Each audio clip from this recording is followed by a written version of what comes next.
لا حول ولا قوة الا باللہ العلی العظیم اعوذ باللہ من الشیطان الرجیم بسم اللہ الرحمن الرحیم الحمد للہ رب العالمین وبہ نستعین وهو خیر الناصر ومعین وصلی اللہ علی محمد وآل الطیبین الطاہرین ولعنۃ اللہ علی اعدائہم اجمعین اما بعد قد قال رسول اللہ صلی اللہ علیہ وآلہ وسلم من مات ولم یعرف امام زمانہ ماتا میتتن جاہلیہ۔ محترم ناظرین و سامعین السلام علیکم۔ میری تقریر کا عنوان شہید کربلا جناب مسلم ابن اوسجہ کی زندگی کا مختصر تعارف ہے۔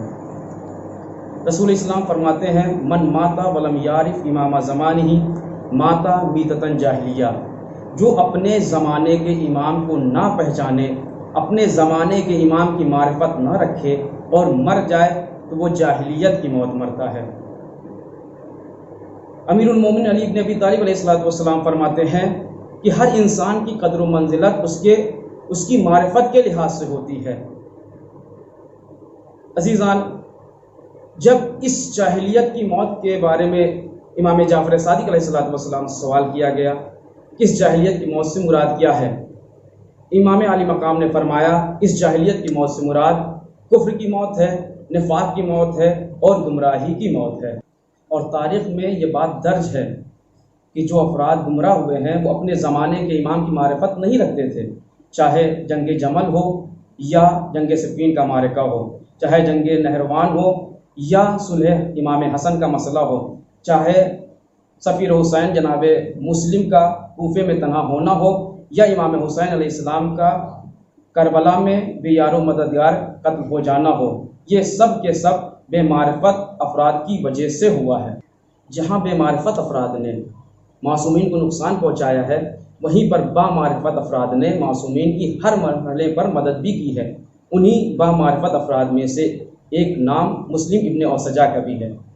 جناب مسلم ابن اوسجہ نے ہر مرحلے پر معصومین کی مدد فرمائی ہے، رسول اسلام کے بھی ساتھ رہے ہیں اور امام علی علیہ السلام کا جنگ جمل میں بھی ساتھ دیا ہے، جنگ نہروان میں بھی دشمنوں سے مقابلہ کیا ہے، جنگ صفین میں بھی جنگ لڑی ہے اور صلح امام حسن کا بھی احترام کیا ہے۔ اور جب جناب مسلم کا بے معرفت افراد ساتھ چھوڑ رہے تھے، جناب مسلم کا ساتھ دے بھی رہے تھے اور ساتھیوں کو جمع کر بھی رہے تھے، یہ تھے مسلم ابن اوسجہ۔ جب کوفے والے امام حسین علیہ السلام کو قتل کرنے کا عزم رکھتے تھے، اس وقت بھی جناب مسلم ابن اوسجہ کوفے سے نکل کر امام کے لشکر سے جا ملے اور کوفے والے مال و دولت کے لالچ میں امام حسین کو قتل کرنے پر آمادہ تھے۔ اس وقت مسلم ابن اوسجہ اپنی جان کے ذریعے سے، اپنے مال کے ذریعے سے، اپنی اولاد کے ذریعے سے امام حسین علیہ السلام کی مدد فرما رہے تھے۔ جناب مسلم ابن اوسجہ قبیلہ بنی اسد سے تعلق رکھتے تھے اور جناب حبیب بن مظاہر کے ہم قبیلہ تھے۔ مسلم ابن اوسجہ صحابی رسول تھے اور رسول اسلام سے بہت ہی زیادہ حدیثوں کو آپ نے نقل کیا ہے۔ آپ امام علی علیہ السلام کے خاص صحابیوں میں شمار ہوتے تھے۔ آپ اپنے زمانے کے شجاع ترین انسان تو تھے ہی، اس کے ساتھ ساتھ آپ متقی، پرہیزگار اور شریف النفس انسان میں بھی شامل ہوتے تھے۔ جناب مسلم کے کوفہ پہنچنے کے بعد آپ امام کے سفیر کی مدد کے لیے پیش تھے، سب سے آگے نظر آئے۔ اور جب ہانی بن عروہ کو گرفتار کیا گیا اور جناب مسلم ابن عقیل نے 4000 کا لشکر جمع کیا، اس وقت جناب مسلم ابن اوسجہ کو جناب مسلم ابن عقیل نے قبیلہ بنی مزہج اور بنی اسد کا سربراہ بنا دیا۔ جناب مسلم ابن اوسجہ نے ہر ممکن کوشش کی سفیر حسین کی مدد کرنے کی۔ آپ خود بھی مدد کر رہے تھے اور لوگوں سے مدد حاصل بھی کر رہے تھے تاکہ وہ سفیر امام حسین جناب مسلم کی مدد کریں۔ آپ کا کام یہ تھا کہ آپ مجاہدین کے لیے اسلحہ جمع کریں اور جناب مسلم کے لیے بیعت کو جمع کریں۔ جب جناب مسلم کی شہادت ہو گئی تو آپ خاموش نہیں بیٹھے، بلکہ اپنے گھر والوں کو لے کر، اپنی زوجہ اور اپنے بیٹے کو لے کر جناب مسلم ابن اوسجہ 7 یا 8 محرم کو کربلا میں امام حسین کے لشکر سے جا ملے۔ شب عاشور جب امام حسین علیہ السلام نے اپنے ساتھیوں سے جانے کو کہا، یعنی جانے کی اجازت دے دی، تو جناب مسلم ابن اوسجہ ہی وہ شخص تھے جو کھڑے ہوئے اور کہا، اے فرزند رسول کہ ہم آپ کا ساتھ چھوڑ دیں، ہم کل روز محشر آپ کے جد کو کیا جواب دیں گے؟ خدا کی قسم اگر ہم یہاں سے چلے گئے تو گویا ہم قیامت میں روز محشر آپ کے جد کو کوئی جواب نہیں دے سکیں گے۔ اے فرزند رسول، خدا کی قسم جب تک ہم اپنے نیزوں کو دشمن کے سینوں میں نہ توڑ دیں تب تک ہم یہاں سے ہٹنے والے نہیں ہیں۔ اے فرزند رسول، خدا کی قسم ہم کو اگر 70 مرتبہ قتل کر دیا جائے اور جلا دیا جائے تب بھی ہم آپ کا ساتھ چھوڑنے والے نہیں ہیں۔ زیارت ناہیہ کے مطابق آپ ان پہلے شہداء میں سے ہیں جنہوں نے اپنا عہد پورا کیا۔ آپ نے شہادت سے پہلے 50 دشمن خدا اور امام کو واصل جہنم کیا۔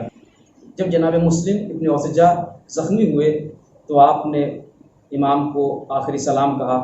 امام حسین علیہ السلام اور حبیب نے مظاہر آپ کے سراہنے پہنچے۔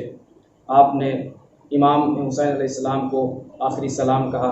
امام نے کہا اے مسلم تم پر اللہ کی رحمت نازل ہو۔ اس کے بعد امام نے سورہ احزاب کی 23ویں آیت کی تلاوت فرمائی۔ امام نے فرمایا کہ لوگوں میں سے کچھ ایسے افراد بھی ہوتے ہیں کہ جو اپنے عہد کو پورا کرتے ہیں۔ جناب مسلم ابن اوسجہ کی طرف حبیب نے مظاہر متوجہ ہوئے اور کہا اے مسلم تمہیں جنت کی بشارت ہو۔ جناب مسلم ابن اوسجہ نے کہا اے حبیب تمہیں بھی خیر کی بشارت ہو۔ پھر حبیب ابن مظاہر کہتے ہیں اے مسلم اگر کوئی آخری تمنا ہو تو وہ مجھے بتاؤ۔ تو جناب مسلم ابن اوسجہ کہتے ہیں اے حبیب جب تک تمہارے جسم میں جان ہے، جب تک تمہارے اندر روح پائی جاتی ہے، تم کبھی بھی امام کو تنہا نہ چھوڑنا، حسین کو فرزند زہرا کو تنہا نہ چھوڑنا۔ عزادارو، یہ تھے حبیب ابن مظاہر کے دوست اور مسلم ابن اوسجہ جو آخری وقت تک امام کی معرفت رکھتے تھے، امام کی معرفت میں شہادت پا رہے ہیں، امام کے محبت میں زخمی ہو چکے ہیں، لیکن آخری وقت تک اپنی فکر نہیں، امامت کی فکر کر رہے ہیں، امام معصوم کی فکر کر رہے ہیں، اپنے زمانے کے امام کی فکر کر رہے ہیں، نہ اپنے زوجہ کی فکر کی ہے، نہ اپنے بچے کی فکر کی ہے، نہ اپنے مال کی فکر کی ہے، نہ گھر والوں کی فکر کی ہے۔ اگر فکر کی ہے تو اپنے زمانے کے امام کی فکر کی ہے اور کہا ہے اے حبیب کبھی بھی امام کو تنہا نہ چھوڑنا۔